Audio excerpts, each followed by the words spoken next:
بہت اہم لفظ عہد، قل هو اللہ احد۔ جب اللہ تعالیٰ نے یہ آیت نازل کی تو آپ یوں سمجھے کہ پورے جزیرۃ العرب میں کھلبلی مچ گئی، عربوں کے ہاں، چاہے وہ یہودی تھے یا عیسائی تھے یا وہ بت پرست تھے، وہ سب کے سب ایک دم چونک گئے۔ وجہ کہ کبھی بھی عربی زبان میں نہ ماضی میں نہ حال میں اور نہ مستقبل میں لفظ عہد کو کسی ایک ذات کے ساتھ منسوب کر کے استعمال کیا گیا، صرف اور صرف قرآن میں اس کو ایک وصف کے طور پہ، پازیٹیو سینس میں، مثبت سینس میں اللہ تعالیٰ کی ذات کے ساتھ منسلک کر کے استعمال کیا گیا۔ عربی زبان میں عہد عام طور پہ استعمال ہوتا ہے ایک منفی طریقے میں، مثلا یہ کہنا لیس عہد، کہ کوئی ایک بھی نہیں ہے، یا اضافے کے طور پہ احدکم، تم میں سے کوئی ایک بھی، لیکن صرف اپنے طور پہ کسی ذات کے وصف کو بیان کرنے کے لیے اس کا کبھی پہلے استعمال نہ ہوا ہے، نہ ہوگا، نہ ہو سکتا ہے، کیونکہ احد سے مراد ہے کوئی ایسی چیز جس کی کوئی اور مثال نہ ہو، لیس کمثلہ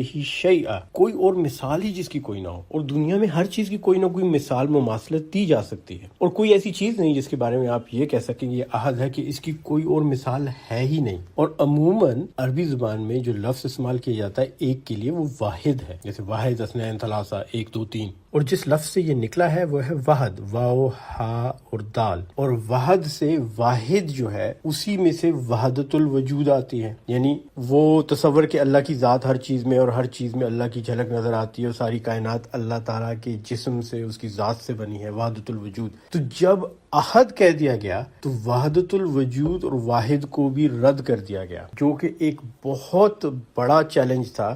ان تمام مذاہب کے لیے جہاں وحدت الوجود کا تصور پایا جاتا تھا۔ یہودیوں عیسائیوں میں بھی اللہ تعالیٰ کو اللہ الواحد کہا جاتا تھا، احد نہیں کہا جاتا تھا، کیونکہ عیسائیوں کے ہاں یہ سوچ تھی کہ اللہ ایک ہے، لیکن وہ ایک ایسے ہے جیسے ایک، دو، تین ہوتے ہیں، وہ ایک ہے، دوسرا اس کے ساتھ حضرت عیسیٰ ہے، اور تیسرا ان کے ساتھ روح قدس ہے۔ اور یہودیوں میں بھی اسی طرح کے تصورات تھے۔ ظاہر ہے جب یہودی اپنے آپ کو اللہ کے پہلوٹھی کے بچے اور اللہ کی طرح کا بیان کرتے تھے تو اس میں عہد کا صیغہ تو استعمال ہو نہیں سکتا تھا، کیونکہ وہ خود اپنی مثال دیتے تھے کہ ہماری مثال اللہ کی طرح، ہم اللہ کی طرح ہیں، اور حضرت عزیر کے بارے میں کہتے تھے کہ اللہ کے بیٹے ہیں۔ تو قل هو اللہ احد نے سارے کے سارے تصورات جو اللہ کے بارے میں تھے وہ توڑ دیے، اور تمام مذاہب والے جو تھے انہوں نے اس لفظ پہ اعتراض کیا۔